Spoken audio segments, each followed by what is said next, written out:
Hello everyone, and welcome to another day of NGS action. We have Week 7 match in the Heroic Division between Blue and the Beta Males versus Durotan's Couch. Now, once again, it should be a pretty fun game. This is the top division in NGS. But let's take a look at the standings and see where our two teams are placed. So now, give it a moment. They are not in the top 5 of the standing page. I still need to figure out a way to try and get this to work more consistently. I don't know why it's so messed up. But Blue and the Beta Males currently at 11 points, or 8 points in 11th place. I don't know why Durotan's Couch got skipped over, but they are there in 6th place with 16 points. But with that being said, Blue and the Beta Males have played one less match compared to Durotan's Couch. There's still an 8-point difference, but it might not be quite as large. It could be a closer game than the standings could suggest, and I suspect that's exactly what's going to happen. Now, map pick and ban has already come through. Blue and the Beta Males, they won the coin toss and they decided for map pick. So they banned away Dragonshire and Cursed Hollow. Durotan's Couch banned Towers of Doom and Tomb of the Spider Queen. They don't like any map that starts with T. But Blue and the Beta Males, they picked Alterac Pass, and that will be where we have our game number 1. Alterac Pass definitely brings out a lot of opportunity for some fancy drafts. Samuro, very, very good on this map. I'd even argue that this is Samuro's best map, because it's one of the few heroes that can very quickly solo pick up or solo start channeling onto the prisoner camps. But either way, my name is Tokibi. I'll be your MC today, and it's not only slightly related to the game at hand, but this is related to HOTS in general. I don't know if any of you have saw, but Heroes of the Storm will be coming to Game Pass. So hopefully that means we're going to have a new influx of players, maybe some new NGS teams, new NGS players. Gonna have to find out. Hopefully that is the case. Hopium is definitely high over in the Tokibi room, so I can definitely say that. I'm hoping to have a lot more players joining, and I'm even gonna make a point to try and play more Storm League games just on my own, try and get that in-game population up, get that player base up. But again, we're gonna have to see how it goes.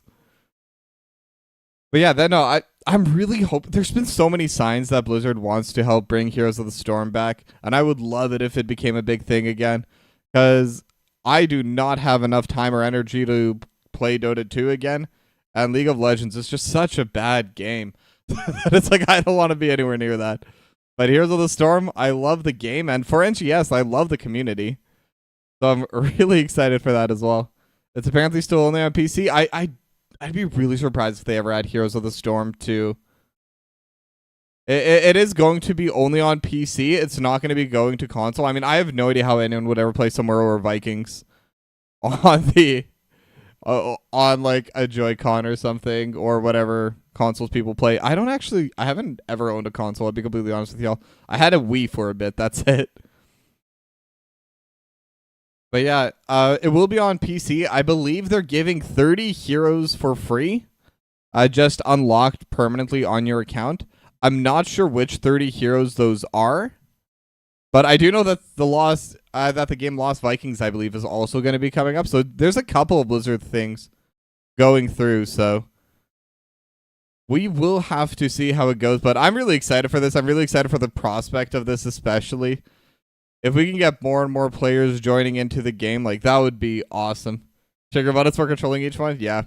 No, I think the best way to do it is you have to have the Joy-Cons, except you have to have a third one, kind of like they had for the N64.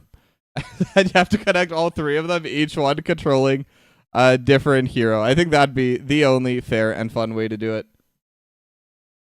Oh, so they don't say which ones it is? That's a shame. Whatever. I'm sure it'll be. I'm guessing they'll probably have like a couple from each role. I suspect like stuff like Raynor, Artanis. Give me one moment.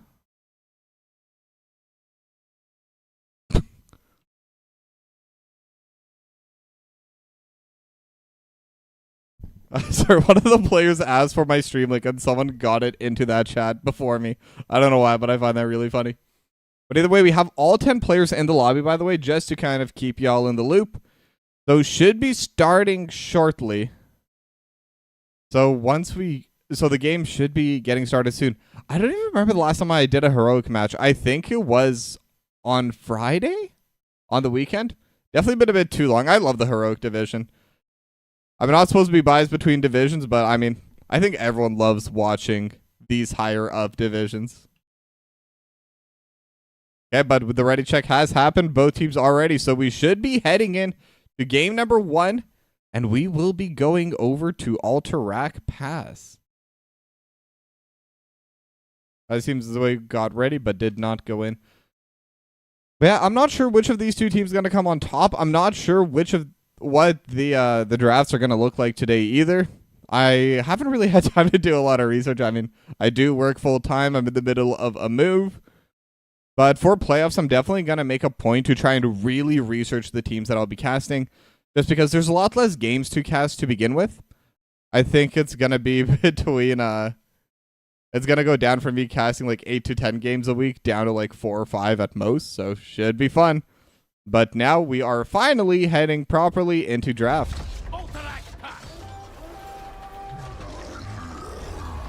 All right, so we are into Alterac Pass between Blue and the Beta Males and Durotan's Couch.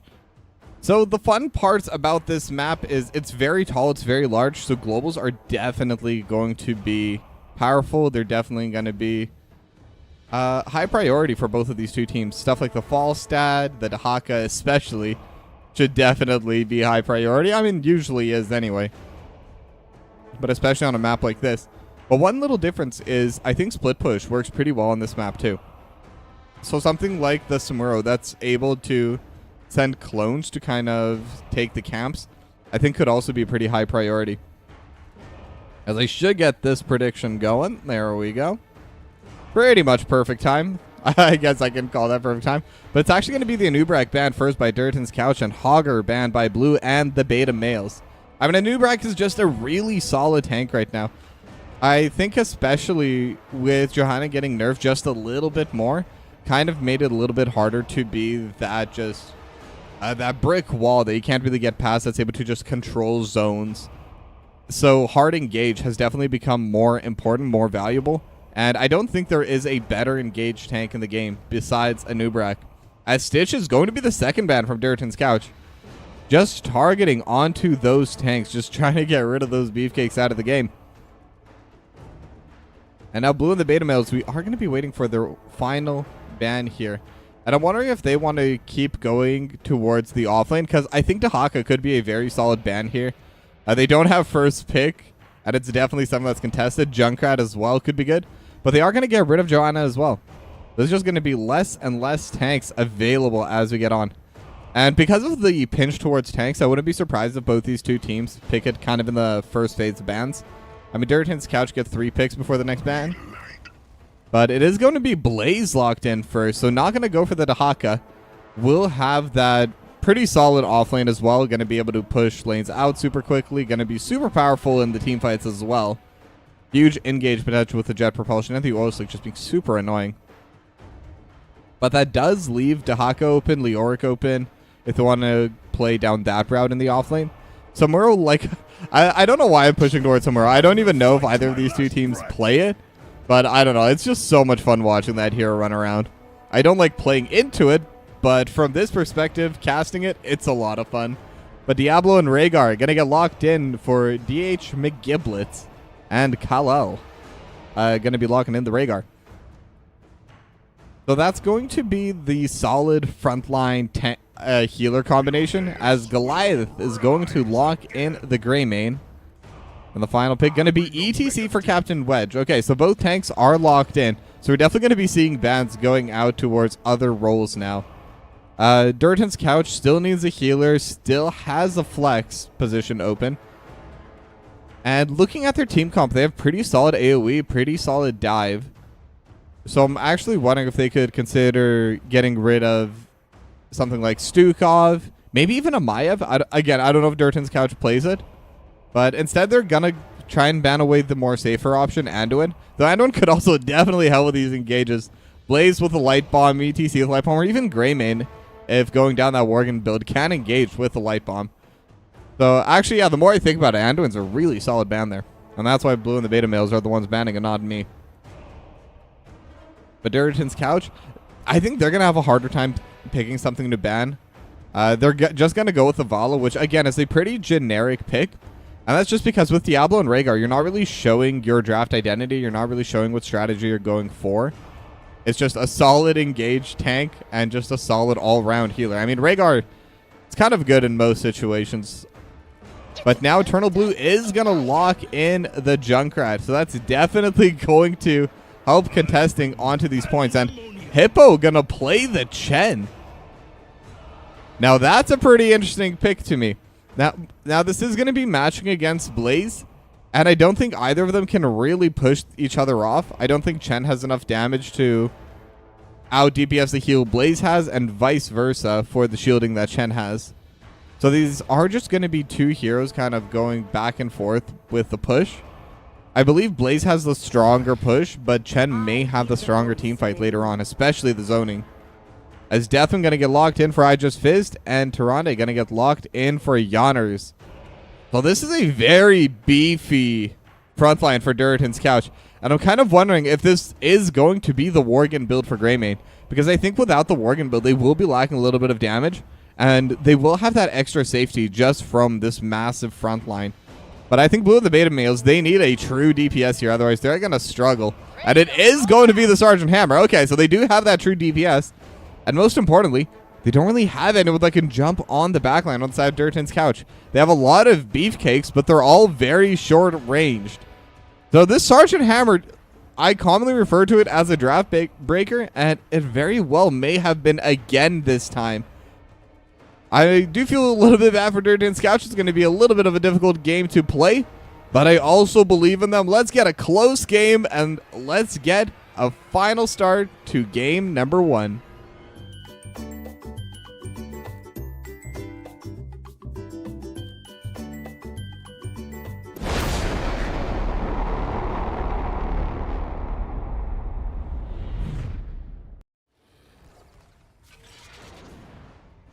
All right, and we are in game number 1. Alterac Pass between Blue and the Beta Males and Durotan's Couch. So now looking over at the talents, the most important one is going to be the Wolfheart. Yes! Okay, yeah, this is going to be the Worgen build. I was really hoping it was going to be that. I was hoping some teams would see what I saw in the Greymane, that it can be played very solidly as that deep line, not engaged, but like just kind of a dive carry, playing into the back line instead of just playing safely and DPSing and going all the way in. But now 4 members strong of Blue and the Beta Males, as they are sending Kenny up to the top lane. Kal-El gonna take a little bit of damage, but again, as the healer doesn't really care too much, and especially with chain healing, gonna end up healing themselves regardless. As I Just Fizz taking a little bit of trading back and forth. It is 5 members strong for Durotan's Couch. And between the jumps, between the little bits of melee damage coming out from I Just Fizz, still not going to be able to get too much. They will get first push, but Candy's just kind of going on to this cannon tower and should be able to finish it off. Does get hit by the Sentinel, will not be able to finish it, but now Goliath is here. Yonners as well, but will just get pushed away by the, what is this? The Concussive Blast. But that's still going to be quite a bit of damage dealt to that top lane wall. Should go down at some point, even through just passive push coming in from the minions. As Hippo XXX is just trading into I Just Fizzed. And I think this matchup actually is a little bit better for the Deathwing, at least to start. I believe it does lose the armor as they get lower on into those quarters. And that could be a moment to try and break through. As Skull and Eternal Blue going to take the siege camp for Blue and the Beta Males. Yonders and Goliath going to lock it in for Durotan's couch. And both of those will just group up together in the mid lane as we have the usual setups coming through. The 1-3-1 for Alterac Pass. But with the Concussion Mine, it is going to throw Captain Wedge. And they're able to overpower behind the wall. Captain Wedge in a bad spot. And that is going to be first blood going over to Blue and the Beta Males. Really solid placement on that overpower by McGiblets. And obviously Eternal Blue for getting that Concussion Mine. And I mean, that is going to help them with this push. They're looking for more. They're on to Goliath. They have the slowing totem as well. But with that extra armor, it's going to be a little bit difficult, but still able to finish it off with the help of 4.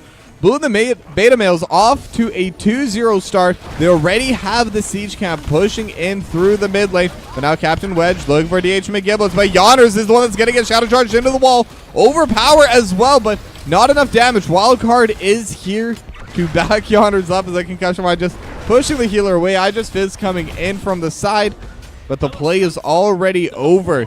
Blue and the Beta Male is definitely coming out ahead on that one. As Kenny could try and go for this cannon tower, but Wildcard's already here to push it back, and Yonders also going to be grouping up here. But Kenny just going to run away, will be safe, as the siege camp is going to be respawning in about 5 seconds. And both teams are just going to go and grab their camps. But right now, it did result in a very slight XP lead for Blue and the Beta Males. Not as much as you'd expect from a 2-0, but I do think they are struggling a little bit in the side lanes. So them getting those 2 kills is pretty big. Now, in terms of big talents, we do have freshest ingredients. So we'll be able to heal up more soon. Already at 8 out of the 15 orbs. I say heal, but I mean shielding a little bit better, as there is a little fight in the mid lane. Eternal Blue is in a bad spot. We'll jump away with the Concussion Mine, but I just Fizz. Not going to be able to bring in enough damage to cleanse just in case for Eternally Blue. Or for Eternal Blue. I'm going to call them Eternally Blue. I mean, they're a caster. Everyone knows them here. But that is going to be a close trade. Level 7 talents are now up, and they are looking for Captain Wedge. They have the extra jump from the Concussion Mine, but it's not going to be the target that they were looking for. As Wildcard jumping into the bot side with the Pyroclasm. Pyromania. That's what it's called. Pyromania. But Hippo is getting jumped upon as well. But actually, Goliath and Captain Wedge are both pretty low. Hippo even looking towards this backline, just trying to zone them away. And we have the classic Toki-B pause. So hopefully we'll be able to get back in game shortly. Someone has disconnected, so that's what's going on there. Let's get some background music going. And on that note, I am going to be commissioning an emote for pauses as well. I've been slowly trying to come up with ideas. So far, I have... Let me bring out my notepad. I'm going to have 2 animated Artanis emotes. One with a check mark, one with an X. I'm sure that doesn't need too much explaining, especially if Hokulele's around. I hope I'm pronouncing that right. I'm not sure if it's Hokulele or Hokulele or something else entirely. And then gonna add a hype animated emote, a pause emote, and a Horner Stinger stim pack. So those are the ideas I have so far. If there's anything else you'd like to see, be sure to let me know, and I'll make sure to add those. I have a lot of emote slots, so may as well start filling them out. I'm sure I'll move some stuff around as well. Add some more follower emotes. But yeah, with that, I'll keep you updated as I get more information about this pause. I do have the chat open, but as per NGS policy, can't just go over the map. Gotta keep it off. The signature Toki-B pause move. Yeah. Every team always brings it out on my cast. I had, in the past 2 weeks, I think I've cast, I want to say at least 12 games, and I've only had 2 individual series without any pauses. Ad breaks and Toki-B's big streamer. Nah. I mean, I only ever do that between games. I could do that. I don't know. I never really liked to add emotes. Because, in my opinion, they're one of those... Ooh, I could do that as a follower emote. That could be fun, actually. But I'll see. I'll think about that one. That's going to be on the maybe list. But yeah, no. I always make sure to set it up so that even with long pauses, there would never be an ad break during a game or during a pause in a game. Just because, like, I never know when stuff will come back. And I know I definitely do run pretty long ad breaks between games. I need that to rest my voice anyway.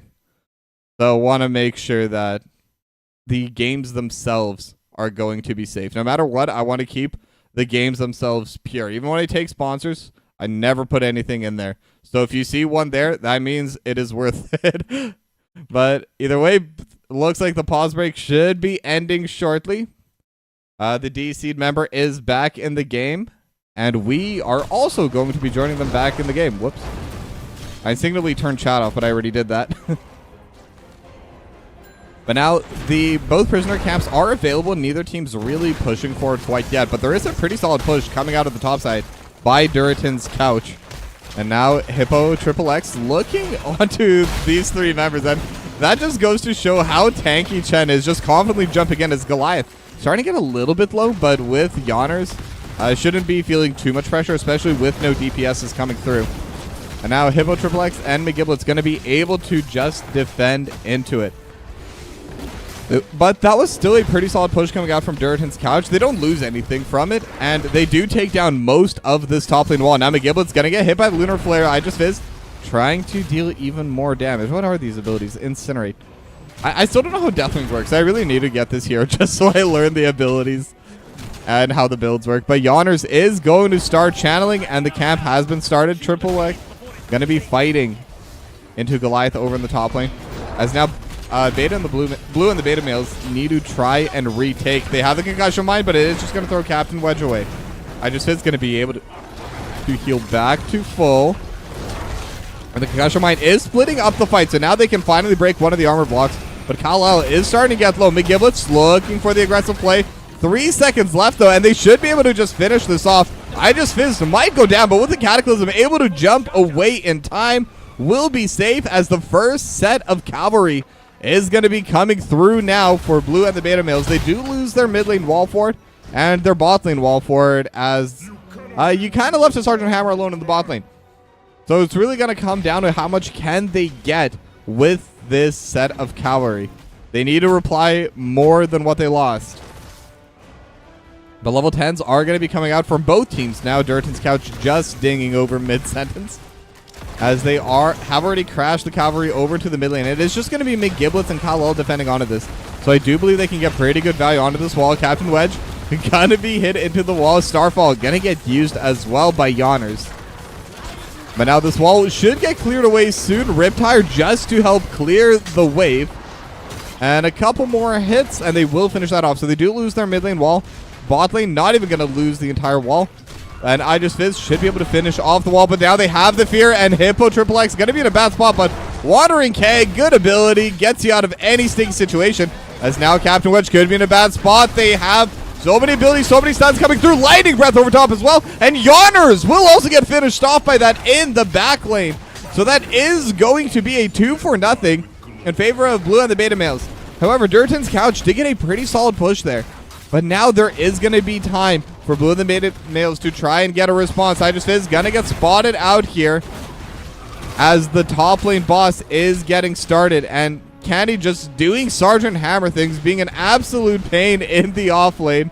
Just pushing onto these different forts and these different lanes all together. Now they did get pushed off the boss. I Just Fizz was able to do that while we were watching the bot lane. So they're not going to be able to get too much from this, but they will be able to get more and more pressure between lanes. And structures are pretty much tied right now. But the kill score 4-0 in favor of blue and the beta males. But with only about a third level lead, it's not too big a lead. They'll definitely have some timers when they will have those talent advantages, assuming the status quo is kept. But they're definitely going to have to use it. It's going to be a pretty tight window where they do have the clear advantage. And speaking of which, they're about to hit one of them. Canny is here with the Sergeant Hammer, and it looks like they're going to try to really force down this mid lane fort. And I think with the Sergeant Hammer, they definitely can, as Eternal Blue trading a little bit with Wildcard, as all members are going to start grouping here towards the mid lane. They are going to send Candy to the top side, but McGiblets is going to go through. Wildcard going to get overpowered into the back line. Starfall just helps zone on the back line, but Goliath just going in, and Hippo Triple X just trying to follow this. The concussion mine will knock them backwards. So it will be the end of that play. Level 13 advantage is now over Durotan's couch, adjusting level 13. As Cataclysm is going to come in over top, but it is going to be McGiblets. The fear onto 3 members as well. McGiblets is so low, and the Ancestral Healing isn't going to go onto the Diablo. Hippo Triple X with the Wandering Keg will be able to push everyone out, so there was no opportunity for a follow for Durotan's couch. And because of that attempt, bot lane's pushing in by Eternally Blue. Kenny starting to push in on the top side, has to trade with Wildcard, and with the I always forget what this ability is called. The Concussive Blast will be completely fine. But now the next set of trading is going to be happening over in this bot lane. That is where the opportunity to take this next set of cavalry is going to be coming through. I just fizzed, already down to 30 armor. Only needs a little bit more damage dealt. And obviously gets a lot more value staying full HP. But unfortunately will need to fly up before it can get that 40 armor once again. As Kenny and Wildcard just still consistently trading back and forth. But eventually this will be a winning trade for Kenny with the, once again, the Concussive Blast going to be able to push him away. But there is a fight happening in the mid lane. But Wandering Keg gonna get used, as it is the single perfect get out of jail free card for any hero in the game. Now Khalil and Eternally Blue gonna lock in the siege camp. Goliath gonna be finishing off the one for Durotan's couch. But will still be overall even trading back and forth on the camps on the map. As Wildcard is having the time of their life, I'm sure, playing into the Sergeant Hammer. The Hippo Triple X does have 3 members running into them. And the Flying Kick not going to be able to bring them away. Lunar Flare not going to land though. And with the Boombox, Hippo Triple X will be in a safe spot and just going to keep trading back and forth into I Just Fizz. And Chen does scale really well. As a duelist, Chen's actually pretty strong. But Captain Wedge looking onto the back line. They're onto Kal-El. Lunar Flare not going to land onto that target.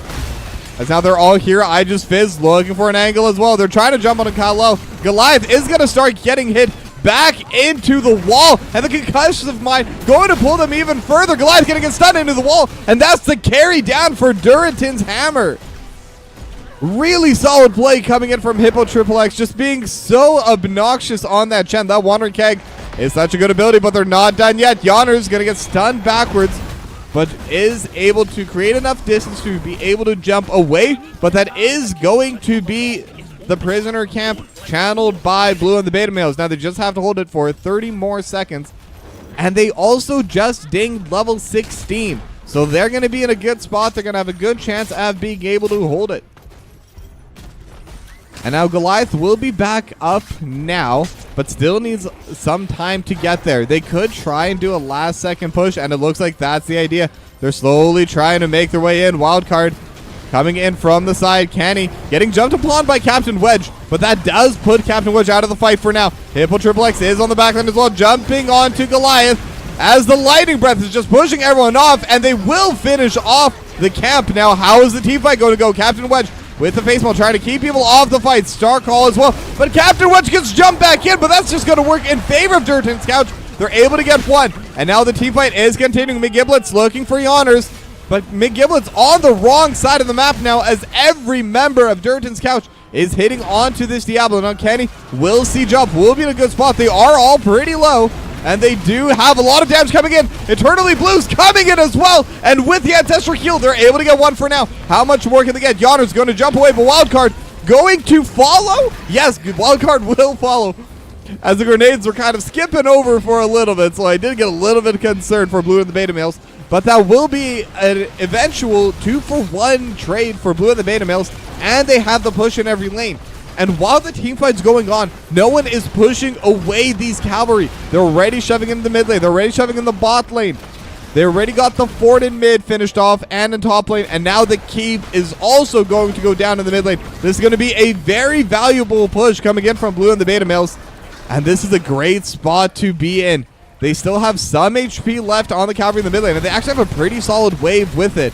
So they can start looking for this mid lane keep, but instead they're going to find Captain Wedge. They will get another pickoff, and it's another 4v5. And now Yawner's getting knocked back by the Wandering Keg. Lightning Breath will bring in more than enough damage, as I Just Fizz is alone in the middle of Blue and the Beta Males. But with the extra health coming in from the fountain, or from the well, will be fine. But they will lose the mid lane keep too. And it's still 5v3, so Blue and the Beta Males, they don't have to stop pushing. They don't have to stop playing. They can continue forward as Kenny almost gets hit, taking the short way through, but able to safely reposition. And this is going to be a play that basically gave them every single keep and every single fort on the map. And that's just an insane play coming through from Blue and the Beta Males. And I just need a couple more hits, a couple more abilities onto this keep. But Wildcard, they're trying to defend. They're trying to keep them off.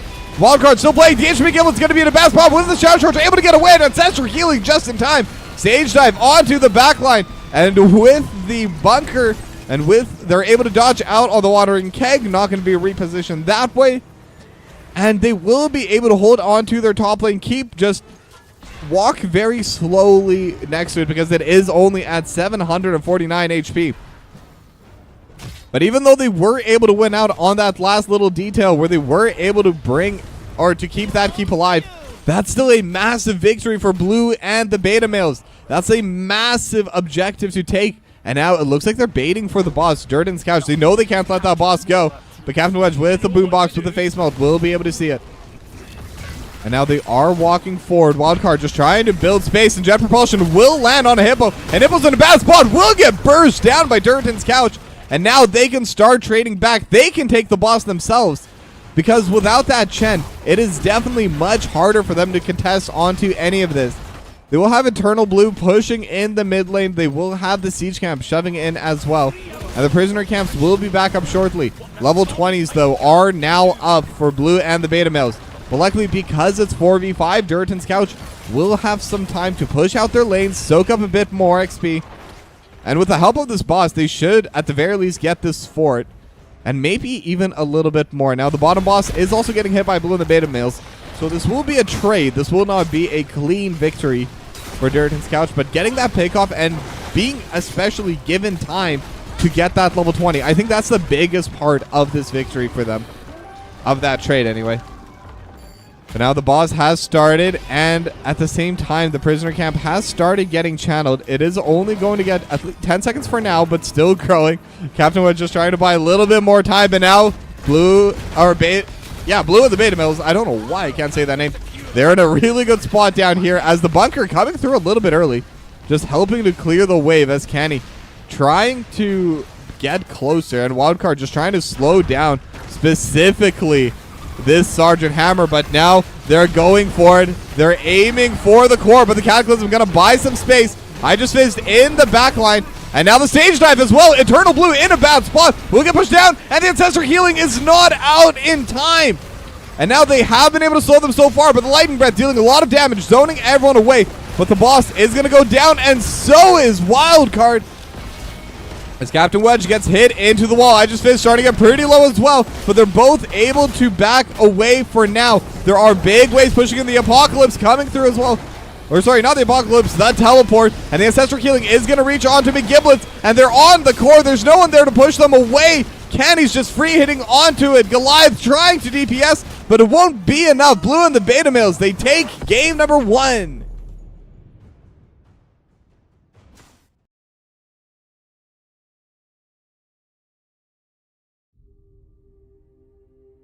And that'll be it for game number 1. Blue and the Beta Males, I mean, it was so back and forth until they got their prisoner camp, and it all came from just one pick and one good team fight after they got the camp as well. And they got 2 forts and 1/99,000th of the third keep. They just got such a massive lead from it. And then all they had to do was grab the boss, push in with it. They had level 20 advantage. That was going to be their final point with that stat lead, with that extra talent. And they use it to really good effect. But now with that, sorry, I just realized I just fizzed was the number 1 DPS that game on the Deathwing. Even going above the Sergeant Hammer. That's actually really impressive. But either way, with that being said, we're going to go to a short break, and when we come back, we're going to have game number 2. So don't go anywhere.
All right, and we are here for map number 2 between Blue and the Beta Males and Durotan's Couch. And we are going to Battlefield of Eternity. Gonna be a super fun map. One of my favorite maps, as I always say, this and Brax's Holdout. Super excited for this. Now, this may or may not change the bans. For the most part, they have been targeting out those tanks. The Hogger was the only non-tank banned away, and Blue and the Beta Male is going to be able to ban it away once again. But Durotan's Couch, last time they did ban the Anubrak, but this time they're going to ban away the ETC that was played in game number 1. Not going to be allowed in game number 2. And I'm trying to remember what the other bans were. They had Anubrak and Joanna, and I believe Garrosh? Might be wrong. I don't know. They banned away 3 tanks. That's all I remember. But ATC was definitely not one of them. And Anduin actually going to be banned away in the first phase this time by Blue and the Beta Males, trying to prevent that extra light bomb, the leap of faith, any kind of extra defensive ability. That's a pretty interesting ban to move out into the first phase. And no one's banned away any of those racing heroes either. So Li Ming is still available, Vala is still available, as Garrosh will get banned away once again. So Anubrak is going to be replaced by the ETC this time. And Joanna is going to be available in this first phase of picks. But now for first pick, Blue and the Beta Males, there's a lot of racing heroes they could pick. Like I said, Li Ming is available, Vala, Greymane. Technically Raynor, though I don't expect Raynor to get locked in, is also pretty solid at this. And this is one of those maps where Tannis could get picked. And Li Ming, also one of those really solid heroes for taking down the Immortals. But now, I would suspect Durotan's Couch will pick at least one of their racing heroes here. Otherwise, they will lose out in this next set of bans as well. And Anubrak is available and is pretty good into Li Ming. So I'm wondering if they're going to lock that in, as Vala going to get locked in for Goliath. But they're going to go with the zone control instead. They're going to lock in the Joanna. And Joanna is really good if you're playing defense. If you feel like you're going to win the race, Joanna is really good to stall out the other team more, or to protect your own racing heroes, depending on how you do want to play it. The Blue and the Beta Males, they see the tank, they see the DPS. Vala, not too easy to counter on this map. There's definitely a couple things that can just jump Vala and kill her in the backline, but not too many, and none that are super good on Battlefield of Eternity. So instead, they're going to lock in the Oriel for Kal-El and the Chen once again for Hippo Triple X. So the next set of bans is going to be coming through. Durotan's Couch, they could continue squeezing on the tanks. It still hasn't been picked by Blue and the Beta Males. Last time they did enjoy banning out the Anubrak. Could try and ban it in the second phase this time around instead. Diablo performed pretty well for McGiblets last time.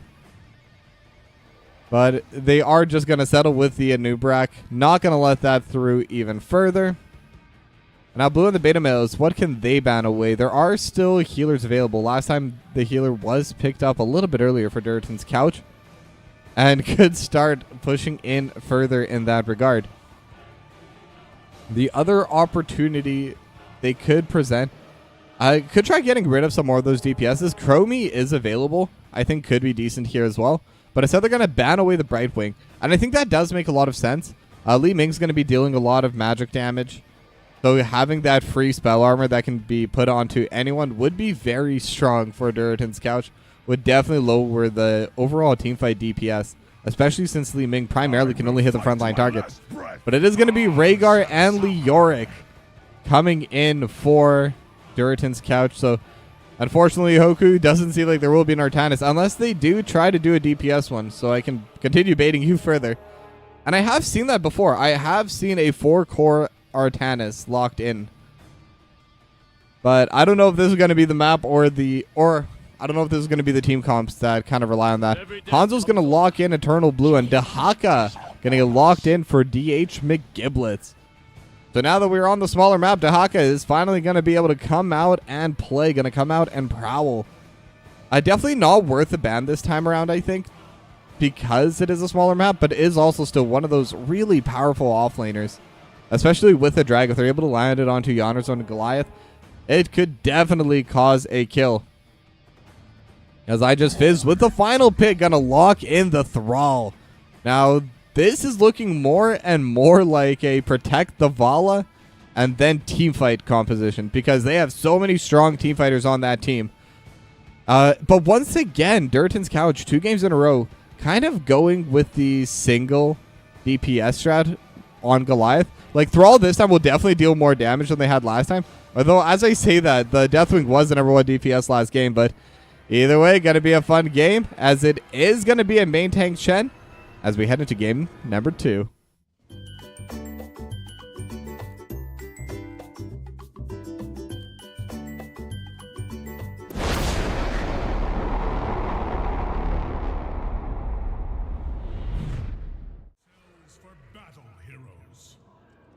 All right, and we are in game number 2, Battlefield of Eternity, between Blue and the Beta Males and Durotan's Couch.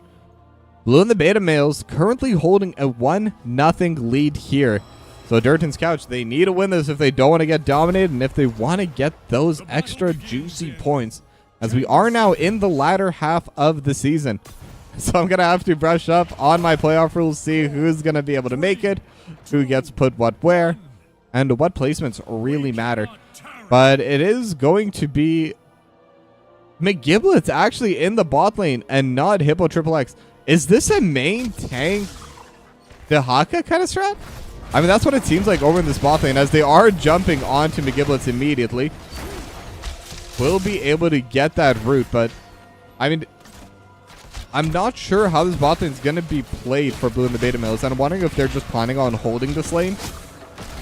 Not really trying too hard to contest, but Eternally Blue is still able to get a decent chunk of damage over in this backline. Goliath just barely going to be able to dodge away, but Eternal Blue just trading so well.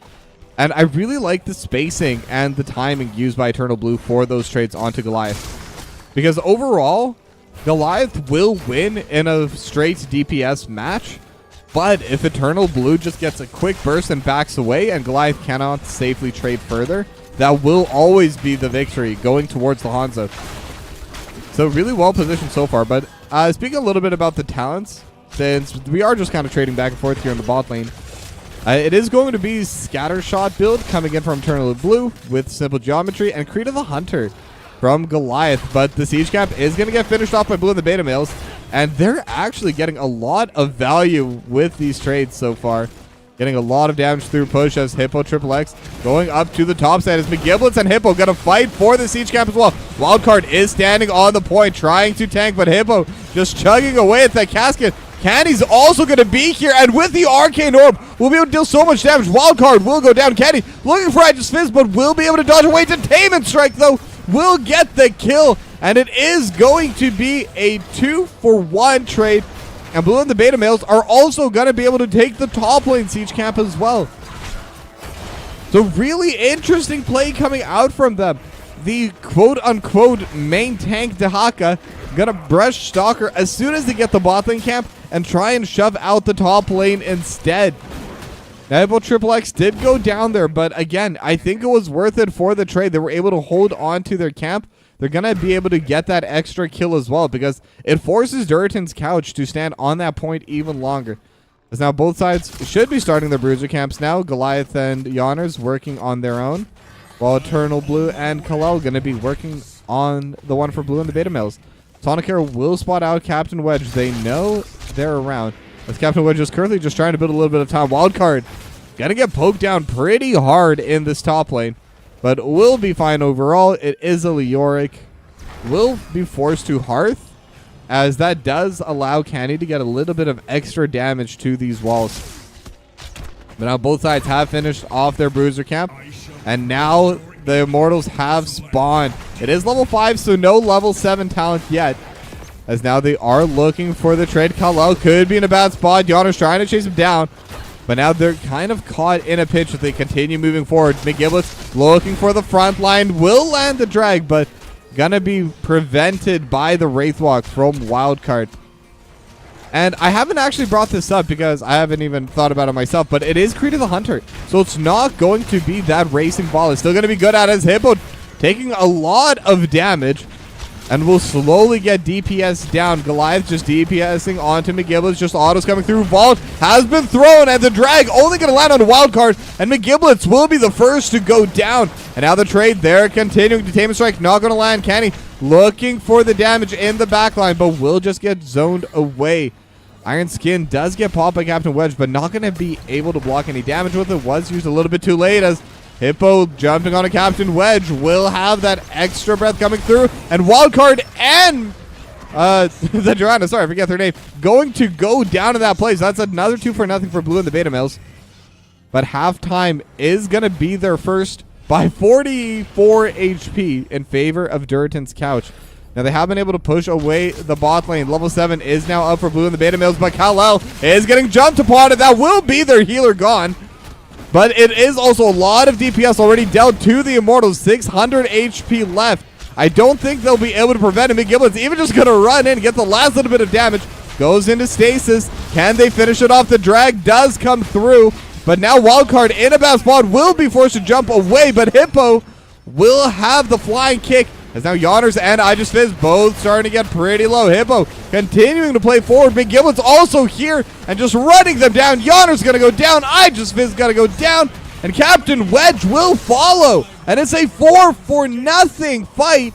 And they got the Immortal. Blue and the Beta Males in Game 2 also coming out super strong. And now the push in the bot side will be happening. Lots of soak to collect for Blue and the Beta Males as well, as a massive wave crashed into their towers. And now the wall's already gone. The Immortal's still quite healthy, and they have the inside track. They're going to be able to just freely hit onto it, at least for a little bit, as 4 members of Blue and the Beta Males are here. And now Hippo is going to be joining in with the team as McGiblets goes up to the top. So they're not going to be able to finish off the fort yet, but it is going to get quite low, as now they are jumping onto Turtle Blue and will be able to finish it. Condemn onto Kal-El. Kal-El starting to get pretty low, trying to heal back up, but with the autos coming out of Goliath, will almost have enough damage, but will be able to heal up the last second, and instead they're able to trade it back onto Goliath. And that's going to be another one of those stacks gone. The Wildcard looking on the back line. Level 10 is going to be coming out shortly, but Kenny is going to go down. McGiblet's not going to follow. Is a little bit too tanky. And that was a pretty big win for Durotan's Couch. Now, heroic abilities are available for Blue and the Beta Males. It is going to be the Crystal Aegis coming out of Kal-El. That's usually the one that gets split. And Wandering Keg for Hippo. And now they don't want to try fighting into this. They know that they have massive abilities coming through. But that's still a big team fight for Durotan's Couch to win. They're still a full level down, but it will give them at least a little bit of breathing room, as Wandering Keg still going to get used. I Just is going to get knocked into the backline. Is going to be in such a bad spot. Should get finished off here, but trying to survive for now. Yawner's with the cleanse. Going to body block as well. Dragon Arrow going to land on it too, and I Just Fizz will be able to back away. But Yawner's and Captain Wedge will not. Trying to save their teammate. They lose their lives, as Blue and the Beta Males will also get the bot lane fort as the Immortals start to spawn. Now Wildcard, at the very least, will be able to get the siege camp in the top side. We'll get something for Durotan's Couch, but it's definitely starting to look worse and worse for them. Level 10s, the heroic abilities are finally there. It is going to be Sundering, interestingly enough, coming out from the Thrall. As now both sides going to finish off their camps, and it is going to be the defensive spawn coming in. Both of the Immortals going to be on their team side. Now the Bruiser camp is finished off, so Durotan's Couch can now finally approach. They are tied on talents right now, so there is a level disadvantage, but there is no talent disadvantage for this fight. I think Durotan's Couch, this is where they need to go. They need to try and get something working out in their favor. But it's so difficult to walk up because there's so much poke, as now Wildcard could be in a bad spot. Wraithwalk having to be used super defensively. And with the Bruiser camp also pushing into their wall already, they just have to back away and give up this halftime before the fight even started. But now Captain Wedge playing forward will get knocked back by the detainment strike. But that isn't going to be up for a little bit, as now they're still trading. Kenny just damaging the Immortal over the wall, but the team fight could be coming out now. Dragon Arrow is going to land onto Goliath. Goliath vaulting away, but now the Crystal Age just used on the backline instead of healing, and Goliath is able to rejoin the fight as Eternally Blue is still healthy. Hippo Triple X just trying to jump onto the back line, but Goliath following onto this Chen, just trying to run it down, but Eternally Blue is the one that's going to get caught out and will get finished off. They will trade back 1-for-1, but now they're going to have a lot less DPS. Kalel also in a bad spot, and Tube already has been used. So it's a 1-for-1, DPS for DPS, but Kenny's still going to be able to just damage over the wall, and Durotan's Couch, they're just going to try and trade it back. They know they can DPS a little bit harder now. They know they're going to lose this Immortal, but they're at least getting damage into that shield. Going to take about half the HP off of it. As it is, once again, level 12 to level 12. So less than a level lead now for Durotan's Couch, but the Immortal push is still coming through. And how much value can they get through that? I should take a look at the deaths. It is just the one death coming out of Goliath, so still having that 20% bonus attack speed. That Gambit hasn't fully lowered their chances yet. But level 13 talents are now up, so they could try and look to engage here as well. McGiblets is in the bot lane, but as we know, it's the Dahaka. Has the Breaststalker, can join whenever. Now the Immortal still shielded away. They're trying to walk up, but it's just so difficult. Goliath will finally get a couple autos onto it. But the shield's still up, finally going to get removed, and this will make it a little bit easier to take down. It'll be a little bit more dangerous for Blue and the Beta Males to position forward. Containment Strike not going to land, but the Breaststalker coming into the back line as they're looking for the engage. They have the stun, and they have the Thrall immediately gone. And now the Iron Skin gets popped, but after Captain Woods gets knocked back by the Wandering Keg, Ancestral Healing is coming through, but not fast enough. So that's going to be a massive heroic gone. 2-0 for Blue and the Beta Males. They still have the objective, pushing in the Immortal, dealing so much damage now. And Wildcard forced to jump away at around 400 HP. And they should be able to take the keep with this, because Hippo's still tanking with that shield, just drinking out of that keg, getting that extra shield. The Immortal's not being touched, and they get themselves 2 kills and the keep and the top lane fort. And they're just really starting to snowball ahead. I think that's all I can really say here. Blue and the Beta Males playing extremely well in week 7. As Eternal Blue just going to one-shot that poor little, I always forget what they're called, Impalers over in the backline. A Wildcard is walking forward. In fact, the whole team's here. Candy in a bad spot, but does have the teleport, able to jump away. And now the Stuttering go to split them up. Kalel going to be in a really bad spot. And Devil land as well. Wildcard does go down, but Canny is stuck next to Goliath, and the Blessed Shield lands on multiple members. Goliath still alive, getting healed by the chain healing. Eternal Blue will get finished off as well. Wandering Keg trying to split up the fight. Yawner's getting hit into the wall and may actually go down, and that will be the trade, but Hippo still in a bad spot. The Vault's coming in, so much damage, but with the wall still there, they're not going to be able to keep chasing. But that was a 3-for-2 in favor of Durotan's Couch, as they're able to get something back, even if it is only a slight victory. Even just accelerating the pace of the game is well within their favor. And now level 16 talents are up for Blue and the Beta Males, and Durotan's Couch, they are going to have to take the Bruiser Camp now. And typically, it is good to leave it for right when the objective spawns, so you have that pressure in the offlane. But I think right now they're just trying to get as much soak as quickly as possible. They know they have a slight numbers advantage, and if they don't, Blue and the Beta Males, they can engage onto it. But Captain Wedge is getting spotted. Isolation not going to get thrown out, as Kenny also hiding within the wall. Goliath able to vault away from it. And it does seem like they want to fight this for Durotan's Couch. They know that Hippo is over in that top side, so they will be able to take away the siege camp. Level 16 is starting to get pretty close for Durotan's Couch as well. But without any waves here, there's nothing for them to get the XP from. They have no passive XP from any forts. And the Impalers are going to try and DPS just a little bit on the McGiblets and will finish off the cannon tower. But now the objective has spawned. Level 16 is going to be coming through. And it's already half time. Now this is where the fight can truly start to begin. Again, Durotan's Couch, they need to fight here. The Thunder gonna get used immediately, but who have they found? It's just gonna be Kenny in the back. They have no follow-up. Dragon Arrow gonna get used, but the Entomb keeping them back, but Goliath's already gone. I just fizzed in the backline. Ancestral Healing will come through in time, so we'll still be alive. We'll still be able to DPS, but their front line is gonna be gone. Wildcard also gonna be gone, and it's a 3-for-0 so far, and they could look for more. Eternal Blue jumping over the wall. And we'll stop chasing now, but again, with another 3-for-0, this is going to be a very strong and very healthy Immortal pushing into the bot lane. And this could be a push to end the game if they're able to get any kind of fight started underneath this keep. The wave already pushed in. McGiblets making sure of that. And Hippo trying to make sure that the top lane's getting shoved in as well. And Durotan's Couch, they're on their last legs. They need this to be a successful defense. If they're able to do that, they will have some more opportunities for team fights. But even then, level 20s are going to be coming out soon for Blue and the Beta Males, definitely before the next Immortals do spawn. And now they're already sieging onto this wall, getting some pretty solid damage, and the Immortal only now arriving. All 5 members of Durotan's Couch are up now. Dragon Arrow is going to land onto iJustice, but the cleanse is going to be coming through. Hippo gonna get hit by the Ravenous Spirits, and jumping onto Goliath will have the Wandering Keg, but not able to zone too hard. Captain Wedge will be able to retake the space at the front, will even tank up a little bit of that poke from Kenny and Eternally Blue. And this is a very solid defense coming out from Durotan's Couch. McGiblets in a bad spot, looking for the drag, not able to land it.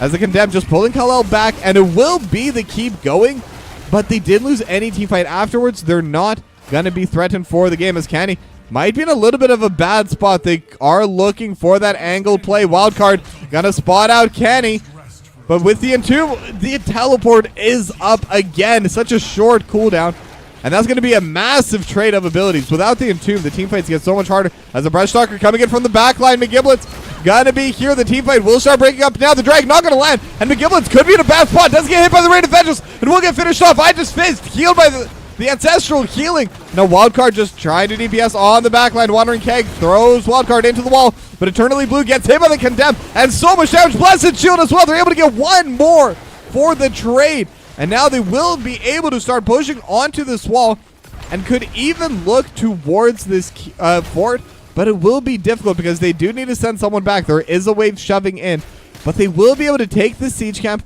and they will have a wave pushing in the bot lane soon. So if they want this fort, they could go for it. But it looks like they're not aiming for the fort. They're aiming for a team fight. The Bruiser Camp is going to be there and will barely be taken by Hippo. They will be able to defend against it immediately. Just going to clear it out before it's even able to start causing trouble. But, oh, that could have been such a nice play if they were just even a quarter second faster. We had it in the NGS general chat today. If they had the 1% faster mount speed, that would have made a difference, legitimately. But now the Bruiser Camp is pushing in through the bot lane, going to take down the Impalers, but the Siege Camp going to get finished off by Durotan's Couch. And they managed to accelerate the game a little bit, but still, the Immortals are spawning in 10 seconds. They're still level 19 to the level 20 of Blue and the Beta Males, as they have a lot of big cooldowns, and they also have a wild card. Kind of caught out. Kenny will be able to get that kill. And 4v5 with the Storm talent advantage. It's definitely going to be difficult for Durotan's Couch to kind of fight this off. They can DPS a little bit, just try and lower the shield, but this is going to be a very difficult defense coming up for them. Luckily, of all members to lose, it's definitely better to lose wildcard. Just trying to lower that that respawn time.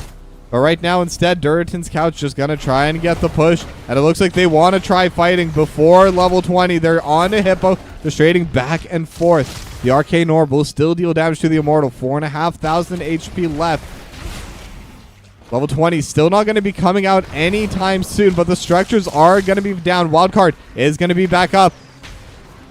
And they have the massive push in the top side, so they could try and deal with it for a little while longer. Now Hippo with the Wandering Keg able to knock back Yonners so far back, but Yonners is still okay.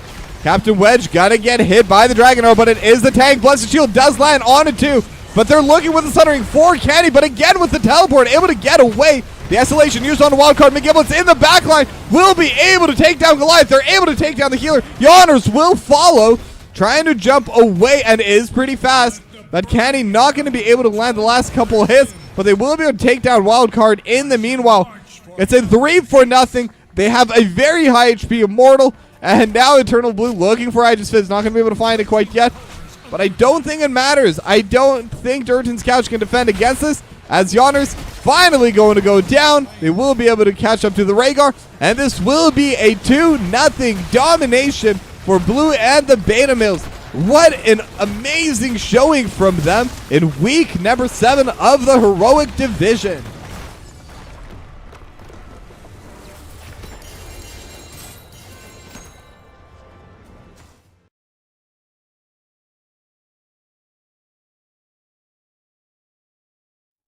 I mean, not too much to say about this game.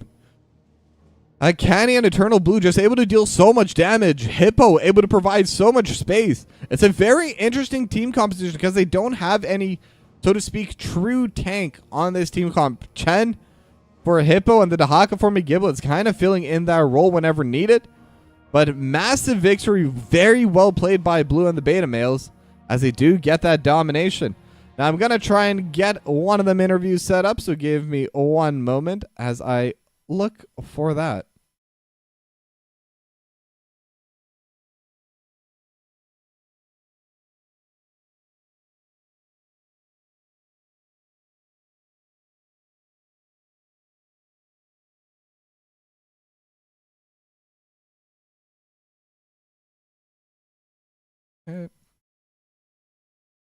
Hello, hello.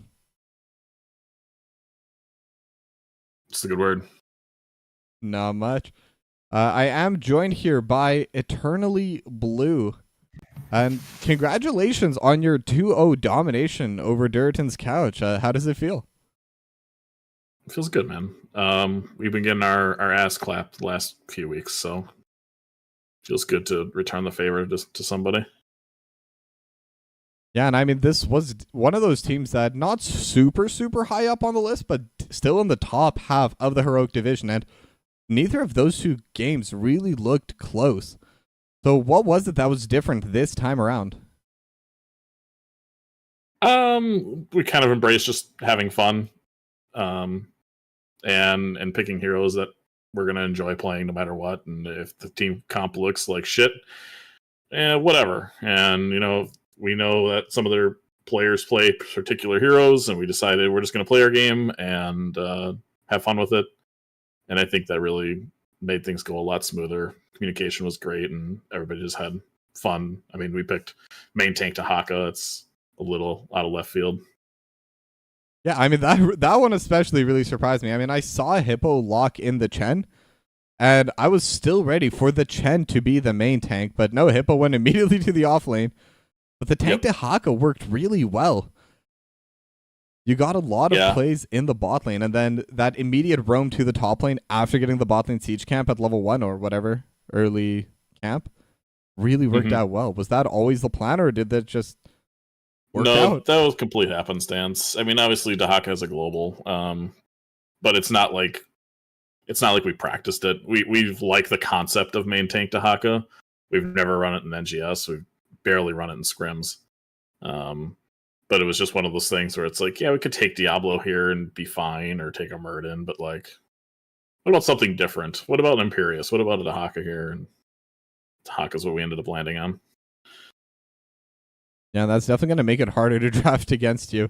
They're really banning away the tanks. I think 5 of their 6 bans between the two games were tanks. They just pick a Dahaka anyway.